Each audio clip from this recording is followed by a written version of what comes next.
was. Yes, yes, I was.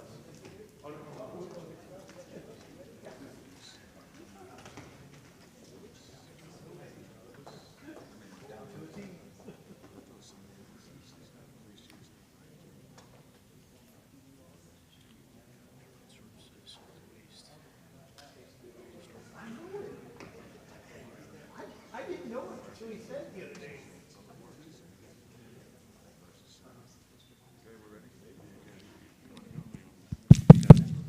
Okay. Okay, everybody, thank you for coming. My name is Councilman Gil Hernandez. I represent District 5. I appreciate you all coming. This is an important part of things that we do. I know sometimes watching budget meetings is like watching paint dry. I get it. I brought my operating budget book, which is some nice reading. I mean, it's not, and then we got the capital budget book. And this isn't even the line item budget, which is probably, 3 times that. So we're going to go ahead and get started. You're going to see some video on some of the highlights of the budget. It's going to be some nice, easy to understand kind of stuff. But there's some things that are in there that are some key things. We're also going to see a video on our bond package that's going to be on the ballot. Some specific things on there for District 5. Timbergate is going to be on there. Aaron is going to be on there, and also the widening of Yorktown from Rod Field out to the bridge going to Flower Bluff. So there's some key things on there for us, as well as something that I've been pushing for in our Parks Department is the construction of a pool, an aquatic center over on Bill Witt Park, which is in conjunction with our master plan, which we also did here this year, that to improve the usage of that special use park.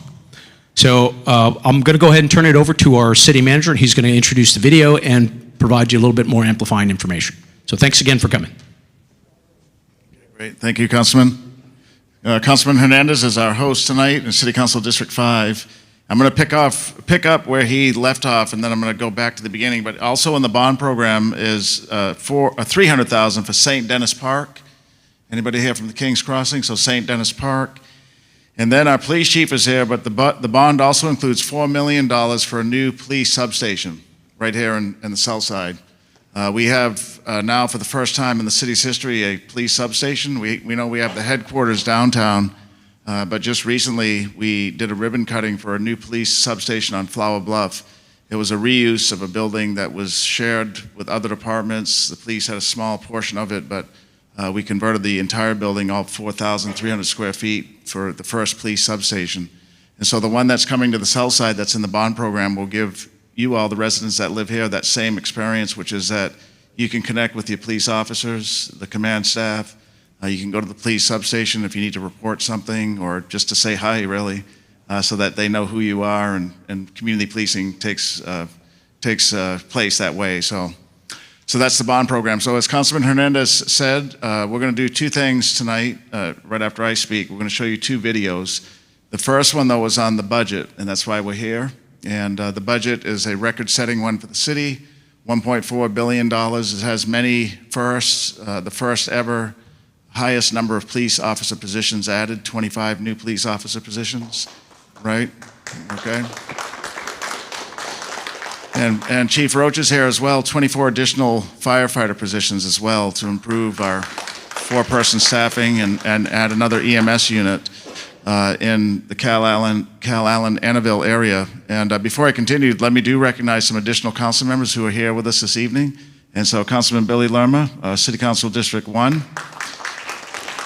made it all the way down from Cal Allen. Did that take you some time, Councilman? Or? Traffic's heavy down here compared to up in Cal Allen, but we also want to recognize Councilman Martinez, as at-large council member, for being here with us as well. So the budget has many things the community wants. 136 million more in street funding, which brings our 3-year total that this city council has approved and advocated for, 336 million for streets. And then significant investments in our water and wastewater systems. You'll see that in the video as well. So the reason for being here tonight is to hear from you, so we're not going to be doing too much talking. So at this point, I'm going to turn it over to the video, and then we'll do a quick swap out to the other video, which is the city's bond program. that will be on the ballot. City Council approved it today in their meeting to place it on the ballot, $125 million. Then after those 2 short videos, we'll hear from you, the community, about what you would want different in the budget or any comments that you might have on city operations, city government, how we can help you better. So that's our itinerary for tonight. So we're going to go ahead and roll the first budget, which is on the city's proposed 2023 budget. The City of Corpus Christi proposed a record-setting budget for the fiscal year 2023. This year's $1.4 billion budget will be the city's largest proposed budget to date, focusing on public safety, streets, parks, neighborhoods, and water and wastewater. The proposed budget reflects Corpus Christi's economic growth and continues significant improvements that will keep our community moving forward. Public safety, including law enforcement and the fire department, are at the top of the agenda. The proposed budget addresses Mayor Paulette Guajardo's July 2022 challenge to add 25 additional police officer positions in fiscal year 2023. The budget has similar investments in our fire department by adding 24 more firefighter positions. These additional positions will be the largest amount of public safety officers added in one fiscal year. The budget for the police department includes Bond 2020 funds to build a new training academy at the Del Mar South campus and provide new equipment and vehicles to accommodate the growing department. For the Corpus Christi Fire Department, the budget will provide new equipment and 1 additional medic unit and construction of a replacement for Fire Station Number 3 on Morgan Avenue. This proposed budget will have the highest amount ever to invest in rebuilding our streets. $136.4 million is projected to go towards roads this year, totaling $336 million spent on rebuilding our streets in the last 3 years. $46.4 million will go to street maintenance, $66 million towards arterials and collectors, and $24 million for residential street reconstruction. These funds also will enhance our Vision Zero program by spending $2.5 million on 5 pedestrian and safety projects to keep our streets safe for both drivers and pedestrians. The main projects include traffic improvements for Castoris and Masterson in support of the new Carroll High School, a traffic signal battery backup system, and a high-intensity activated crosswalk signal at Staples and Berry. A 10-year sustainability program is also included in the capital improvements project for Ocean Drive and Shoreline Boulevard from Interstate Highway 37 to Ennis-Jocelyn. This will maintain Ocean Drive through the year 2032 to properly support the city's most iconic street. Infrastructure improvements will also be coming to the downtown area. Water Street will receive $8 million for utility line replacements, with $6.4 million allocated to replace cast iron water pipes and $1.6 million to replace wastewater pipes. To provide efficient street lighting citywide, the Light Up CC initiative will spend $2.1 million to convert over 15,000 streetlights to LED lights. This will create $672,000 per year in energy savings. A significant project to improve roadways will be in Industrial Park in District 5. $4.3 million will reconstruct roadways to help accommodate numerous small local businesses. The city also is proposing new gateway signage for 2 locations entering Corpus Christi and 1 monument sign at Lamani Park. The entry signs will be at Interstate Highway 37 and US 181. This will offer residents and tourists a great first impression when entering our city. Adding amenities to our city parks and beaches is a top priority on this year's proposed budget. $19.7 million will provide park amenities, improvements, and maintenance for parks in all 5 council districts. The main projects include a shade structure for Cole Park Plaza, a new dog park in Flower Bluff, and lighting improvements for Swantner Park. Our beaches will expand on Gulf Beach cleaning and provide more lifeguards, vehicles, and equipment to keep our beaches clean and safe. A new restroom facility will be built on Zahn Road. This facility will provide restrooms, showers, and a new parking lot. Rebuilding North Beach is important to our city's growth. A new design for North Beach Eco Park is proposed in the city's Bond 2022 program. The North Beach initiatives include 4 lifeguards and vehicles for the summer season, a merchant and vendor pilot program, a shade structure at the new History Plaza, and funding towards the restroom, playground, and parking lot improvement project funded from Bond 2020 funds. Water and wastewater will also remain a high priority on this year's budget proposal. $148 million will be invested over the next 3 years to replace and repair water lines citywide. The O.N. Stevens Water Treatment Plant will receive $195 million over the next 3 years, with $55 million in fiscal year 2023 for improvements. All 6 wastewater treatment plants will receive $157 million over the next 3 years for improvements, and lift stations will receive $66 million over the next 3 years. This budget will create the most robust stormwater system in the city's history. In 2022, the city joined other major Texas cities and approved a stormwater maintenance program. The overall goal is to reduce flooding and improve water quality of our bays and creeks. City rates for residential customers will not increase for city property tax rates, water, wastewater, and gas. The proposed rate adjustments will be for a stormwater monthly rate adjustment of $1.57 for a typical residential customer and solid waste services adjustment of $1.15 per month for residential customers. The fiscal year 2023 proposed budget totals $1.4 billion and is scheduled to be adopted by the Mayor and City Council on September 6, 2022, and would take effect on October 1, 2022. For a full list of all fiscal year 2023 proposed budget items, visit cctexas.com/budget 2023. Great. What'd you all think of that video? Right? Yeah, we go. Yes, sir. That was all done in-house, by the way, so we know we want to be mindful of how we use our taxpayer dollars, but it's all done by our talented staff. The Bond 20... We're going to hold off on this one real quick. Yeah. So, great video that summarizes the budget. This is online if you want to see it again or share it with your family, friends, and neighbors. There's 2 other persons I want to introduce or highlight that are here tonight. Jaime Arredondo is here. Jaime, stand up. Yes, sir. Yes, sir. So Jaime is on the CCISD school board. Is it place 2 or? Yes, sir, place 2. We thank you for being here, Jaime. Thank you for letting us use your beautiful facility. And then we want to recognize Bart Brazelton also. He's with the Coastal Bend Builders Association. Yes, sir, Bart. We know that this is this is the fastest and highest growth area in our community. And Moses was here as well, one of our premier developers, Moses Masagachi. Thank you for being here, Moses, for following us in the city. Yes. Great. So that was the city budget. Now what we're going to do is show you the bond program. So this is just some background before we show it. The City Council has had a kind of a policy where every 2 years we look at doing a bond program. We place it out on the ballot for voter consideration. This year was a very significant one in terms of the amount of money, $125 million. No property tax rate increase, though. We can do this within our existing resources. And true to the community's desire, 75% of it, or $92 million of the $125 million, is for streets. More streets, big arterial and collectors, to continue improving those.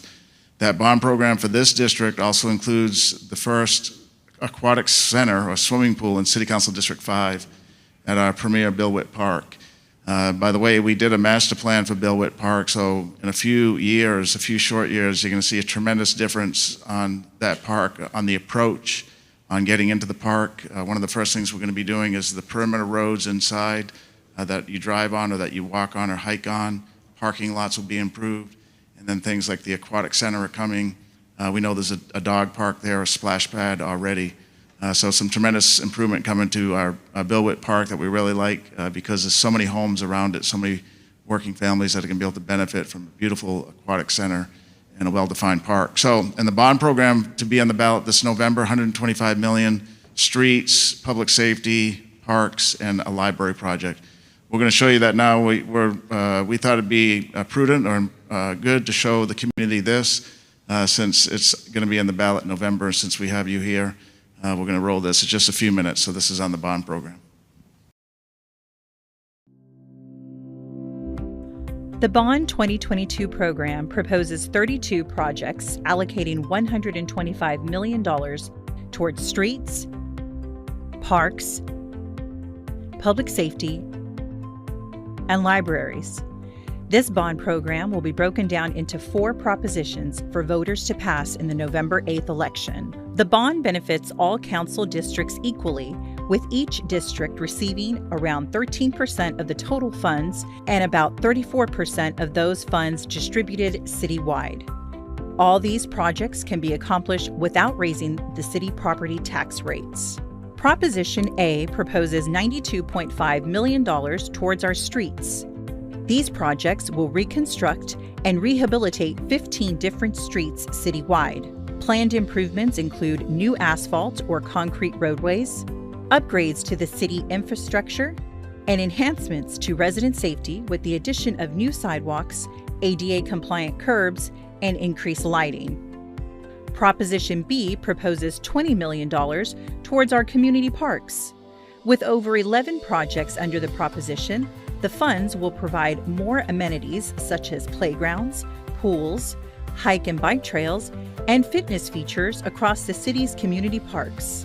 Major projects include new baseball and softball fields located at the Greenwood Sports Complex, the expansion of Labonte Park, and a new competition-sized pool at Bill Witt Park. Proposition C proposes $10 million to enhance public safety. These projects will include 2 new replacement fire stations and 2 police substations to accommodate our growing population.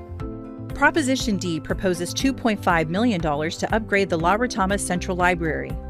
This project will be a complete exterior renovation to the library, including new storefront sliding doors, windows, ADA improvements, a new back deck and seating area, and new landscaping and irrigation. Currently, all 42 Bond 2020 projects are in the design phase, in construction, or have been awarded a contract. For more detailed information on the Bond 2022 program, visit cctexas.com/bond2022. All right, how'd you guys, what'd you think of that? Right? Right, so you'll get a chance to vote on that on November 8th, and as the video showed, there'll be 4 different propositions to consider. So just one other thing here in housekeeping measures, and then we're going to turn it over to the community. We do have Spanish translation, and Gabby is going to come over here, and, oh, you have a microphone? Okay, and Gabby's going to explain to us in Spanish. If somebody needs translation services, we're available. That's all right. Si alguna persona tiene una pregunta en español, solamente levante la mano, haga la pregunta en español y se la contesto en español después de que nos den la respuesta en inglés. Gracias. I wanted to highlight some of the things there, and it said competition pool, but it's actually going to be a competition pool plus a play area. It's kind of similar in scope to what Portland has, where you have a swimming area where you could do lap swimming, but there's also a play area for kids, so you have a kind of a combination of things to where it is, I look at it as an aquatic center. One of the things that I was very, for us in terms of District 5, there's not a pool in District 5, a public pool, and we actually haven't built a new pool in, I want to say, 30 years. We rebuilt one at Collier, but it not a new location, and we've lost a few in the process. So, considering that we're surrounded by water in the bay, and we've had some high-profile drownings of some young people, well, we can't teach kids how to swim if we don't have the facilities. So this is in combination, and I hope this is something that can be implemented in other parts of the city, kind of the same footprint in other places. And what he mentioned with the master plan, that's kind of part of it. And the first part of that would be the infrastructure, and our city manager mentioned it in terms of improving it. If you notice, if you ever go to Bill Witt, you can't really walk around Bill Witt because there's really not, it's really kind of, you have to drive to where you need to get to going.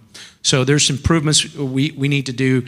There's, and for our development folks, we did some real hard work on the community enrichment funds. We actually have the budget for that now. So we know where we can spend it. We have just under $1 million for District 5 in the areas around District 5 of the 2.4 million. So as you know, this is a lot of the main growth area.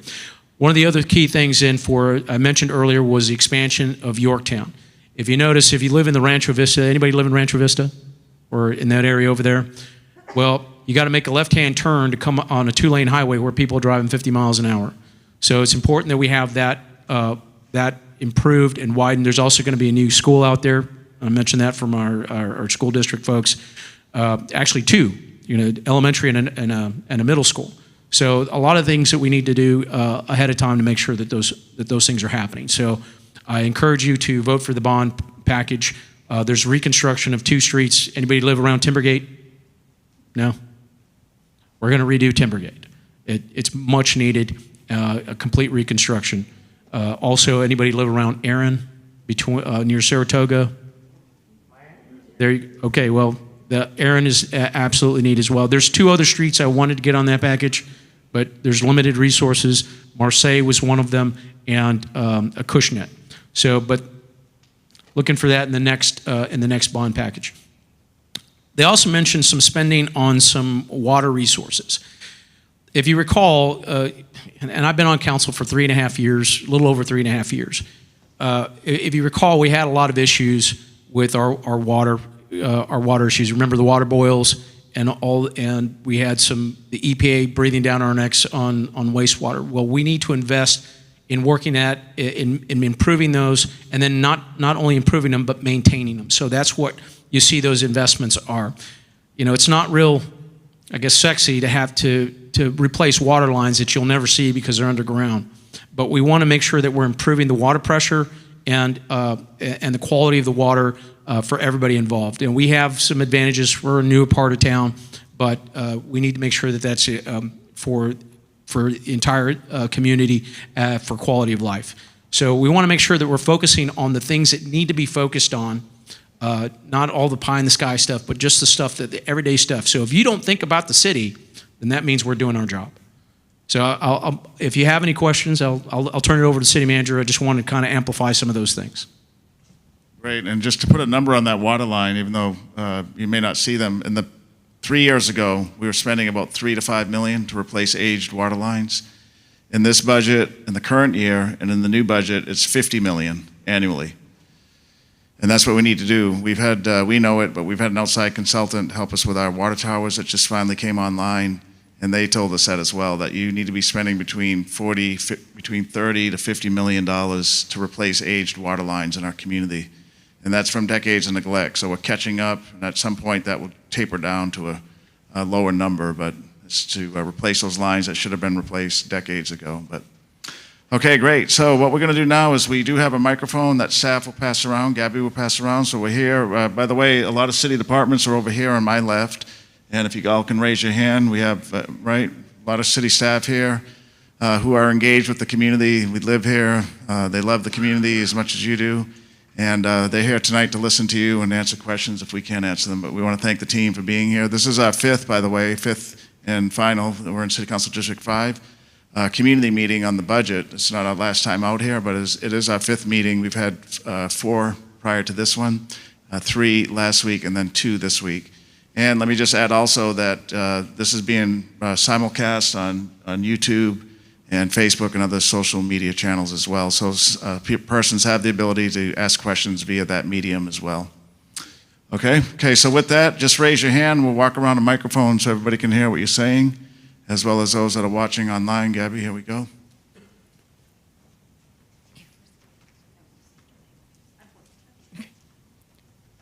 My name is Guillermo Gallegos, and I have a short little speech prepared.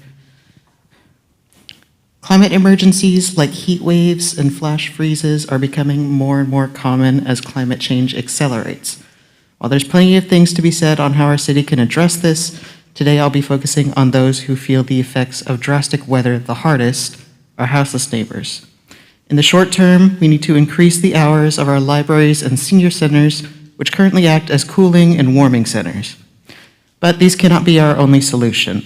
These places are not usable by all our houseless friends for reasons of not being able to take their bikes or pets inside, as well as health benefits, because as much good as they do, they are not accountable to citizens the way a city program is.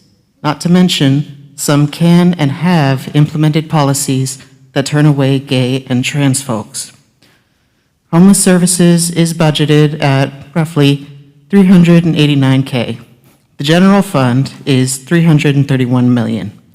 That means of just the general fund, homeless services are 0.1%. And if you're curious, police and fire, which are bundled together, are 46%. We need to restart talks about a low-barrier shelter.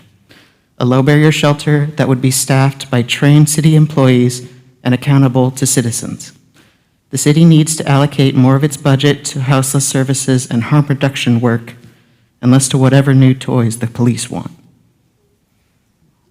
Great, thank you, ma'am. So that was that's a lot of good input, right? We deserve some applause, but just a couple of points of feedback. So in our budget, you mentioned that today, in fact, at City Council, we presented more detail on our homelessness services. And Linda Stewart, there you are, Linda in the back with the blue jacket. We want to make sure you see Linda because she will give you more information. I'm going to give you just a quick response. But we do have more than what you had identified in homelessness. We use our federal grants that we get, what we call entitlement grants, to provide shelter and services to avoid being homeless. And so I think the total was over $1 million, 1.2 million, if I'm not correct, 1.3 million for homeless services in total.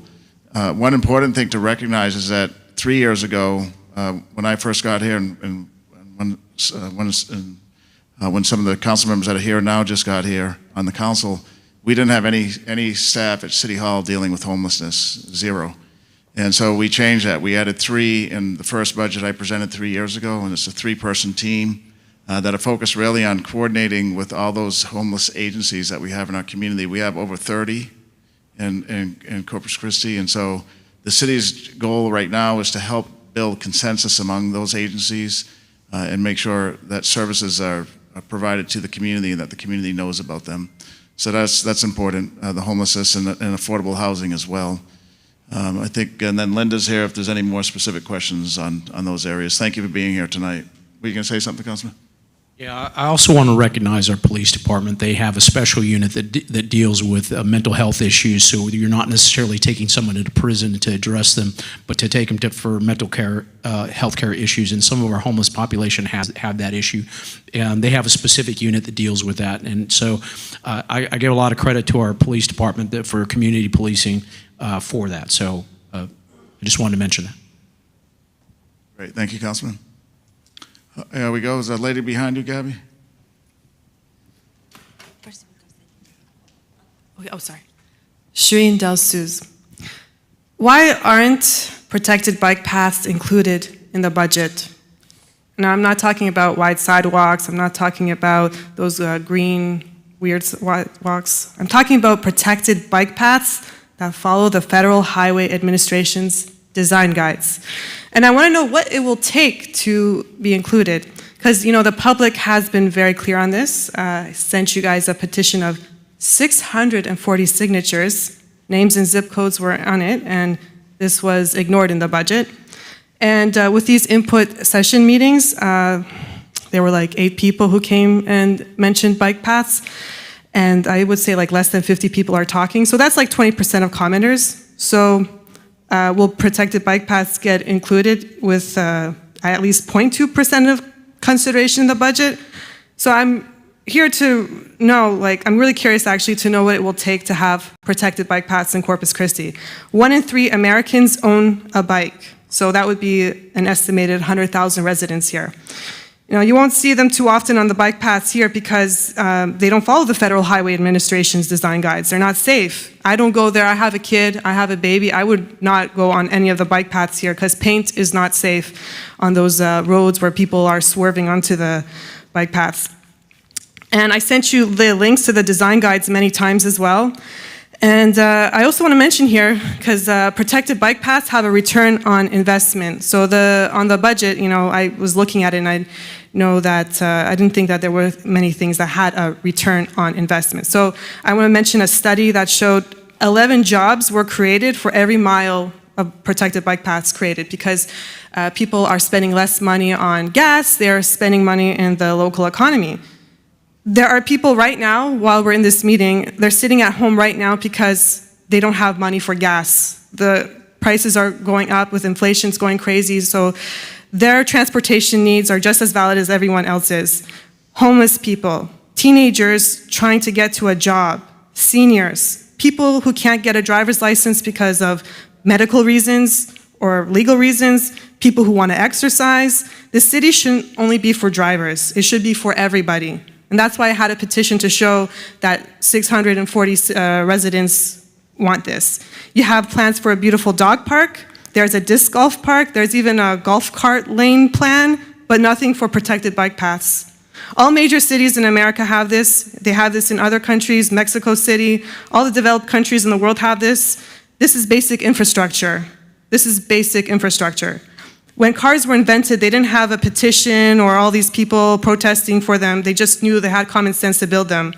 And most of the money is going to police efforts, and I appreciate the concern for safety and all, but did you know 25% of 911 calls are for traffic-related incidents? Imagine how much less accidents there would be if there are less cars on the road. Protected bike paths reduce accidents by 90%, according to the American Journal of Public Health, and I sent you links on this.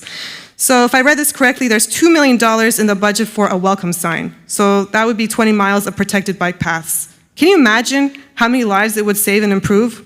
Instead of having this welcome sign, you have 20 miles of protected bike paths? I think the priority is obvious. And I don't know, maybe you're just gonna ignore my comments like the other ones. And it's kind of demoralizing, and I don't wanna have to say this, but maybe a parody of democracy, to have these meetings and all these people talking about it, a petition, the public comments, the obvious need, this being done every city. I don't know what more you need. Is there a criteria that needs to be met? How many more signatures do I need? And I guess the money is there. I mean, you have this budget, there's federal government grants, so you can't say that the money isn't there. So the money is there, the demand is there. What more impetus do you need? Thank you. Okay, great, yeah. So we talked about that the other night, the protected bike lane. So the city is, we're moving forward with being able to get to those soon, the protected bike lanes. Right now, in the past couple of years, we have reformulated our Public Works Department that focuses on streets. And up to that point, we really didn't have a strong Public Works Department. In fact, it had been disbanded over the last decade or so. And so we do work ourselves now in the city with self-performing streets, meaning we build our own streets along with the private sector, they contract with us, we contract with them. So it's incremental steps, little by little. We're trying to change the way City Hall conducted business. So in the near term, bike lanes is something we can look at doing. We do have some bike lanes, though, and Councilman's going to talk to you all here in a second. I've toured with him several times in his district. He knows his district, I think, better than anybody. And we've seen many off-road bike trails that are safe and actually desired. There's a few in City Council District 5, and in this budget, there's monies to match state money that will be bringing additional off-road systems for bikers to get off the road completely and bike to their destination. So there is money. It's not a lane on the side of the road, but it's off the road, and those off-road systems, some bikers prefer them even more than the bike lanes. But so Councilman Hernandez wants to talk a little bit about some of the trails here in this district. Okay, I know I'd mentioned and talked about a little bit about this and some of the things that we were considering. In the bond for Yorktown, there are bike lanes on the Yorktown existing specifically, but they're not protected.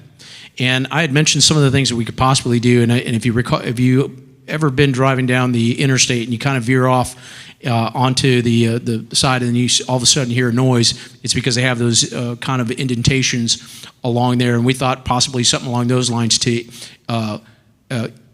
make drivers aware that they're getting off out of the lane so they could protect from hitting a biker that's on that bike lane. My guess is because Yorktown has already been, the majority of Yorktown has bike lanes on it, we'll probably include that in the expansion of this particular, of Yorktown from Rodfield to we call it the Mud Bridge, but it's the bridge going over to Flower Bluff. We also have some trail systems that go along our ditches. If you go along Yorktown behind the new Del Mar campus, along the ditch back there, I think it's ditch number 64, but it has a trail that goes along it, but it's incomplete because it hasn't been fully developed. So you have areas to where it connects, and where it doesn't connect, it goes across. We even put a bridge that goes across that that ditch behind a little bit further behind the campus as you get closer to where the new training facility is for the police department's going to be. But we need to extend that. There's a ditch that goes all the way to Caffey Middle School, which can provide routes to school, but it's, like I said, it's not complete. There's still a lot of areas in District 5 that haven't been developed. So we're in the process of some of these things. It's just not 100% yet. And so I am aware of the issue. We have some concerns because some of those trails are in public works and some of those trails are in parks and recreation. So there's got to be some synergies there for us to be able to do that. But it is something that is on my radar to help complete some of those things, even where we have gaps where there's development. Like, for example, right behind the campus, there's a huge gap because one area hasn't been developed yet. Kind of like Lipes. Have you ever been driving by Lipes over here between Cimarron and Airline? The road's not complete because it hasn't been completely developed. So you have one of these kind of, in and out kind of things. And it's, we kind of depend on our developers in terms of creating our road systems. Now, I think for Lipes, we may have to consider that for a future bond project, specifically to address those issues, because if it doesn't, it's just weird, right? It's not the best situation. So these things are things that we are looking at, and I want to make sure that we do those kind of things, at least to have that kind of protection. So there'll be some noise happening, and then maybe extend that to the rest of Yorktown with new infrastructure. All right, great, thank you. We'll take another, we have a question up front here. Thank you. My name is Rachel. You know that. I just want to send you props, Councilman Hernandez, for always voting to be fiscally responsible. I appreciate that. This question is directed to Peter. What's the difference between a certificate of obligation and a bond? Right, so both of them are, thank you for that question, both of them are debt that the city borrows, money that we borrow to do big infrastructure projects, whether it's a building or a road. And so a general obligation bond, right, a certificate of obligation and a general obligation bond, right? You said a GO bond too? No, I said certificate of obligation and a bond. Right, What's the difference between the two? I'm just answering the second one first. So a GO bond is one, you saw the video, that's one that the voters approve. That's debt that the voters approve, it's on the ballot. A certificate of obligation is debt also. The council approves that, it doesn't go to the voters. However, there is public notice required by the state and at least maybe even the federal government. So both the debt instruments, the certificate of obligation is used to fund things that there may be a shortfall in a project, there may be a gap in completing a project, and so to be able to get that project done, not waiting 2 years for the next bond, certificates of obligation are used in those instances. It feels like a sidestep. It feels like a sidestep from the voters being able to decide what you guys borrow and don't. Just FYI. And also, Okay. Final question. We see a lot of signs that say bond 2016 and 2020. What is your timeline? If this gets approved, which I'm already a little alarmed because you said that contracts have already been awarded for bond 2022? No. Okay, yeah. maybe that was a That was misunderstanding. for 2020. Okay, Yeah, right. so what's your timeline whenever Yeah. let's just say for pretend, voters want to give you guys more money. What's the timeline to get all the projects under the 2022 bond completed? Right, that's a great question, and thank you for bringing it up, because you're right, we still are working on some of the older bond programs. In fact, we had one recently that went to council that was a 10-year-old project. So I've been here 3.5 years, and we've changed that. So in the 2020 bond program, the final couple of seconds on that video, that's what it was referring to. For the 2020 bond program, 5 months after the voters approved that, every project had a design contract awarded to it, meaning the projects were beginning design 5 months after the voters approved it. So that's a record, folks, in the city, right? Then, on top of that, for this November, when the voters consider this new bond program, half of all the projects in the 2020 bond program will either be in construction or a contract will have been awarded in construction starting weeks after. So that's the track record. That's similar to what we want to do in the 2022 bond program, which is put all contracts, all projects under contract for design. By doing that, then the construction starts sooner and the projects get done much sooner than 10 years. So many of these projects are long lead. They take about 2 years to construct. Some of the big projects, some of the big road projects, especially if there's underground drainage and that type of or underground infrastructure. So after the vote, you're probably talking 4 years, worst case scenario for some of those longer lead projects because of the construction timeline. It takes time to build some of these big projects. Many projects will be done before 2 years, before 4 years, 2 years, 3 years. So I'm glad you brought that question up because business process changes that the City Council approved, which is what we call a mass selection project process, and because of running the business a lot better than what we used to at City Hall. Projects are getting done not a decade later, but a few years later. Thank you. Councilman, you want to say something? Okay, I want to kind of delve into that a little bit.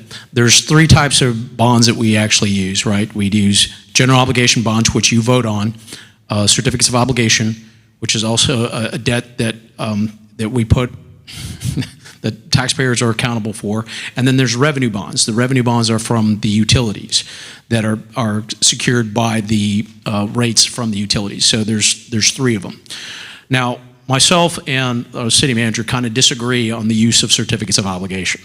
I think that if we're going to spend a large amount of money to borrow a large amount of money to do any kind of projects, it should be voted on by the voters. Now, I can see where there's opportunities to use certificates of obligation if there's a specific emergency where you need to use funding. You know, hurricane damage is something that we need and we don't have it in our budget or in our reserve funds. That would be a means to do it. And I think that's the appropriate time to use certificates of obligation. Now, like I said, we disagree on it, but the state allows for it to be used that way. So from my perspective, if we're going to borrow anything, millions of dollars, I want to make sure that I get voter approval for it. So that's my position on it. It's not everybody's position, but it's mine. Specifically on some of these projects, for example, Bond 2020, there's 2 projects on it that we're waiting on completion of design, right? So anytime you do a kind of like a street project, it has to go to an engineer firm in order to design the base, especially if you're doing something that's a reconstruction where you have to do all the utilities underneath. You have to take into consideration stormwater, drainage, and how that's all put together. And it has to be designed. Sometimes that takes a long time because you have to have engineers actually stamp it and say that it's not going to flood, that particular home. So they take a lot of time to do it. 2 projects for 2020 that I've been kind of beating up on Jeff, our engineering guy. Who's represented? Jeff's not here. There's Retama. Retama is the assistant director of engineering. That I've been beating up on them because it's, our engineer's been kind of slow on it, is on the expansion of Rod Field, which connects, which would be extend Rod Field Road out to Adler and eventually out to Osceola Parkway. That has not been done or is only 90% complete in terms of design. The other one is the reconstruction of Lipes from Sunwood to Staples. That one is also 90%. Obviously, it's 90%, and it's actually the same engineer. So I'm not going to mention the names, but there's processes that need to happen before actually we even bid it out. So it takes some time. I want to say about 2 years from the time that it's voted on to the time that it actually you see groundbreaking on the construction. So from my perspective, if it's a major project like a road, like a main street, it should be about 4 years from the time that we vote on it. That's kind of the goal, right? 4 to 5 years. Now, I want to say, 2 years for the design, but for the time that because you have to go do the design. Government processes, right? We have to do an RFQ to hire an engineer. And then they go through the process to review those engineers, get the most qualified one for that particular project. Then you sign a contract, you negotiate a price with them, you sign a contract, then they have a certain amount of time to do that work. Once they're complete with the work, then you put it out for a bid for the contractor to actually get worked on, and then they have to get themselves ready. What's the term? They have to mobilize in order to get that particular project done, and then they have a certain amount of time to do it. Like for a large project, for example, the widening of Yorktown, it's going to take a long time. What we did in 2020 is we put the design for that on there for Yorktown in the last bond, so it's already going through a design process. It's about 60% complete. So as soon as we get this bond, it'll come to fruition a lot faster because the design was already put on the bond from 2020. I'm assuming that it's going to get voted for, right? But what I want to say is that these things take time. You can't just do it right away. So I don't want to set the expectation that we're going to do it and then all of a sudden it's going to happen. So it's going to be about 2 years for the process for design and bidding it out, and then about another 2 years for the actual work to be done. And it interrupts a lot of people, and then there's all the other projects we're doing associated with that. Does that make sense? Hopefully I gave a good description of that. And sometimes we get beat up on these things, and I beat up on our staff probably more than most. But I always try to be fair, and I want to make sure that we're doing the right thing for our community. From my perspective, for District 5, I fight like hell. You can ask him. I beat him up because I think our percentage of residential streets is a little low, and I think we need more. Hint, hint, right? Okay, so it's important that I take all the directors. I took Peter here recently, and I drag him around District 5 and show him the things that need to be done, right? The first place, before he started, a week before he started, I dragged him around, took him to Bill Witt, right? I took him to some of the streets that were bad, showed him some of the things that we needed to do. When Michael Murphy, our director of water, I took him to all the lift stations, the wastewater lift stations, so we could take a look at those lift stations. Obviously, there were some things that needed to be worked on. But I want to make sure that we're doing the right things and we're identifying, because it's not in everybody's. You don't always visit other parts of town. And I'm sorry, I'm kind of rambling here, but I want to make sure that you understand what we're trying to accomplish. That we're better off where we were 3 years ago, right? Anyway. Yeah, you're right about that, Councilman. And then just one more time, not to overstate this, but in this bond program right now today that has 40 some odd projects, every one of them was in design 5 months after the voters approved it. Find another city that's doing that, And then by this November, more than half actually will be under construction. So less than 2 years since the last vote, more than half the projects are in construction or have an approved contract by council. So that's tremendous. And Councilman's right. He knows his district well, and he's taken us out there. The other thing I did my first week was meet Bart Brazelton on that tour, right, Bart? Yeah. Okay. So we met with the building community, and we may have some additional builders here. But one thing they told City Council today is the change that they see just in 3 years and how we service them is tremendous. And I think you guys are giving them pretty much an A+ today, based on the statement. So a lot of change is happening because of everybody at City Hall working together. The city manager, the city manager's team, the mayor and council.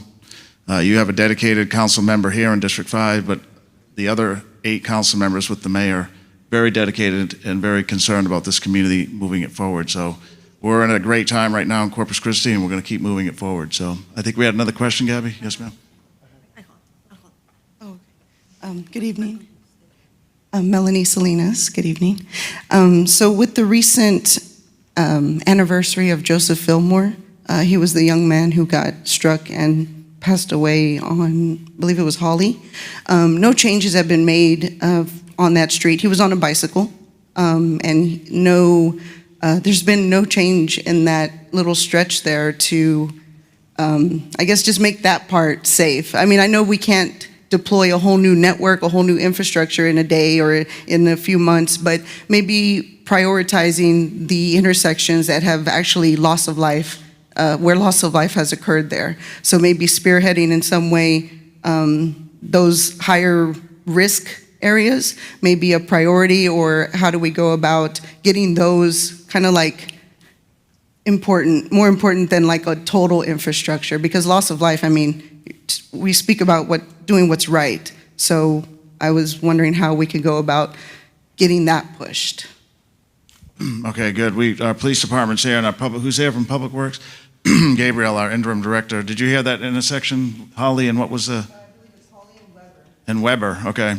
So what we do, what this city has done, City Council joined many cities across the world, which is doing the Vision Zero program. And so what that means is a goal worldwide that no lives are lost, whether it's in a vehicle, on a bike, if you're walking, on a motorcycle.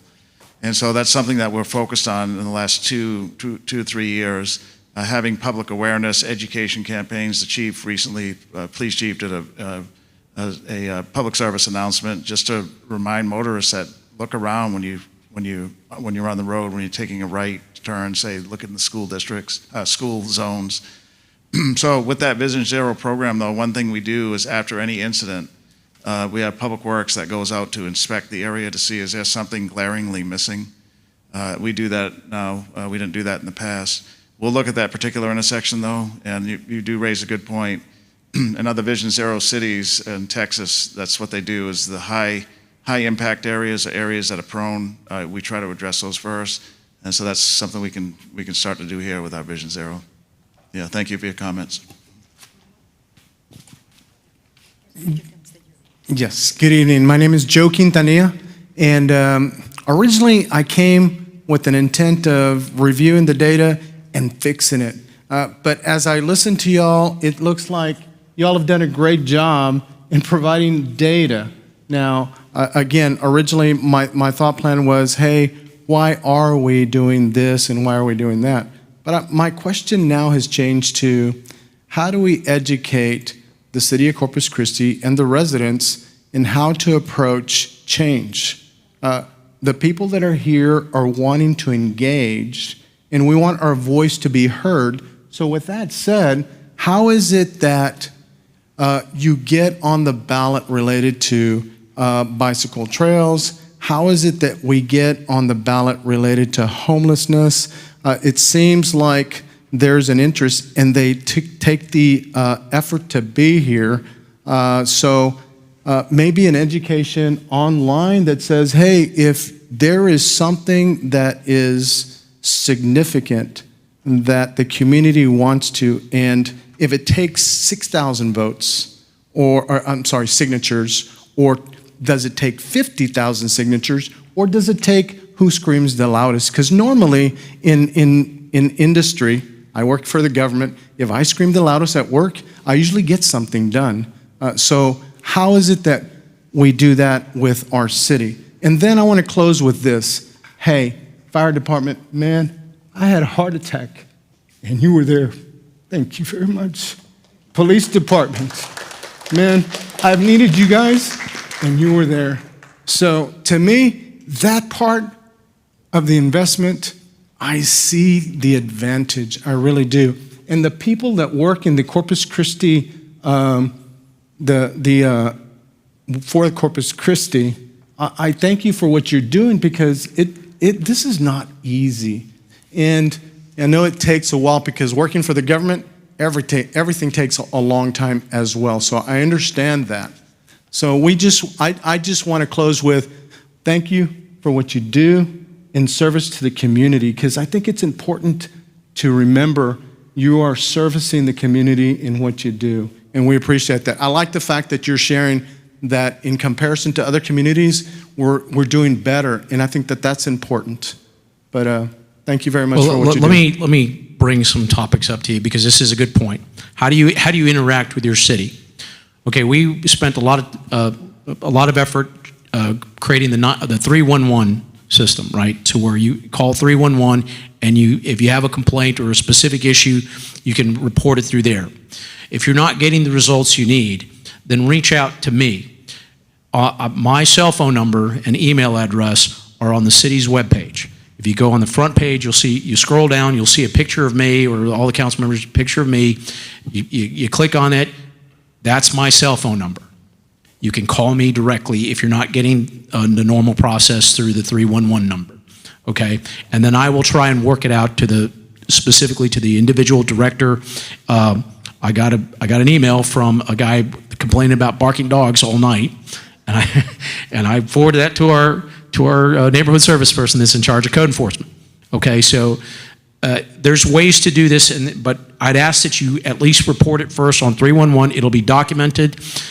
which is one of the things that this guy with the barking dog, he showed me the documentation where he called 3 times, and then he reached out to me. I asked you to do that. If it's something huge or big that we can try to do, like for example with the bike path, the protected bike paths, we're looking at some options where are somewhat lower cost, and that's when I had that discussion with you on that. So, however, we haven't quite had some stability in our public works here recently. So it's a process. It takes time, and I appreciate that you come to make comment at City Council. It keeps it top of mind. So, and then there's also the opportunity to engage your City Council directly. At the beginning of every City Council meeting at 12 noon, you have an opportunity to take 3 minutes and address us directly with your particular issue or anything that you need to address us directly. And it is recorded in the council meeting. You have to sign up ahead of time before 11:30, and you can actually do it the day before online for public comment. Now, things, it's not going to happen right away. Nothing in government moves we kind of move at the speed of a turtle sometimes. But if you continue at it, things will, I guess the squeaky wheel gets the oil kind of thing, right? But if enough people come to us and it becomes an issue, those are kind of things. Now, there's a thing to get things on the ballot, and it depends on what it is. But you would have to reach out to our city secretary's office to see what that is to get something on a referendum to be put on a ballot. So it just depends on what it is and what the scope of it is and whether it's a city issue or not. Okay, so I wanted to put that out there. And I just want to add to that these forums that we're doing now are new to the city. In the past, the city didn't go out to the community and see what the community thought about their budget. So this is our 4th time doing it. I've been here, this is my 4th budget. And even during COVID, we did it virtually. So for 2 years, the past 2 years, we weren't out in the community, but we still held them, and they were they were beneficial because there was a lot of persons WebExing in or calling in. Actually, we had several ways to do it. And so I appreciate you bringing that up because I failed to mention this in the beginning, that all the comments that are said tonight, whether they're here or from our social websites or social media, are being recorded by staff. And what we're doing is all 5 districts where we've had these meetings, we'll be compiling all the statements and seeing where is there the squeaky wheel, what is the community asking for. And what's important to know is that this matters, what you tell us tonight. As evidenced by the past 3 budgets, every one of those budgets had amendments between the proposed budget and the adopted budget based on community input, just like tonight's. So this matters. This is one way to communicate with the community. City Council District 5 has great participation. And in fact, my first year here, a lot of the comments we heard from District 5 really weren't about the budget. What they told us is that, you know what, we're just glad you're out here listening to us. That you hear, you city council members, you city staff, you city manager, we love the interaction with you. And so we're continuing that, and there's many other forums that will allow us to do this, to get out to the community and hear from you also. We appreciate you bringing that up. I think we have time for one more question or so. Okay, just to keep people on schedule, we had said this would end at 7, but we started a few minutes past 6, so. Yes, sir? My name's Jason Buseman, sir. I have a statement about the bike lanes, and then I have a question about the roads. You guys are talking about all the different kinds of bike lanes, like other ways besides just barricades or poles or stuff like that. Those green sidewalks on the side of the road, those are a waste. People get on those, they walk with their headphones, they're walk all over in the green area. You get behind them, hey, passing on your left, they don't move. I ride a recumbent. If you guys ever see the green recumbent where you're laying back in town, that's me. I'm the only one in town. I ride all over Corpus. Green sidewalks are a waste. My bike, that bends the rims on my bike. I have road bike rims. All the guys that are in the race clubs, TLC, road bike rims. Those bend the rims. Those are useless for road bikes. My question about the roads, Philip Dimmitt Pier is a community pier. The road that leads to that pier, that Jester Street, is 1 car wide. When people go to the pier, people are leaving the pier, they have to drive in our yards so they can pass each other on that road. That road's been like that. My parents bought our house on that street in '94. Every 5 years, they come spray some tar on it and throw some rocks. They've never widened that road. When they redid NAS, they put the turns where they're supposed to be, and the road is away from the turn like 5 feet. You have to turn more than a 90-degree to get onto that street to go to the community fishing pier. What happened with that? I mean, it's been 20 years. So something to consider for the road guys, whoever that was. Can you state what street that is again? Jester Street with Jester? Philip, yes, with Jester. Philip Dimmitt Pier at the end of it Okay. in Flower Bluff. Our Public Works guys here, we'll ask them to take a look at it. Okay, so you want to close? Okay. All right, we're beyond our time in terms of what, what we had scheduled for this. We will, some of the individuals, we have some of our department heads here. If you have something specific you want to ask, please ask them on the side. I want to thank you for coming out. I appreciate your engagement in your city government. If anything, I want to let you know that I do care, and I spend a lot of time going through the budget. I even asked for the line item budget. I asked specific questions about what we spend on. So I try and watch our dollars. But if you have anything you want to reach out to me about, or if you have any questions about the budget, I'd be more than happy to answer whatever I can. I'll even show you in the book if you want. There was one thing I also wanted to mention. Last year, we included an EMS unit at Fire Station 17, which is right here by Bill Witt. And I want to give some credit to that, to our fire department, because they pushed a lot for that. So we have another ambulance service here in District 5. So I wanted to identify that for that. And I appreciate you working hard to get that in place. So it makes it a lot, it is the one that's directly in District 5. The other ones are outside of District 5, but that one's in District 5 that supports our neighborhoods. So other than that, again, thank you for coming. We appreciate it, and we do care. So thank you. Thank you all.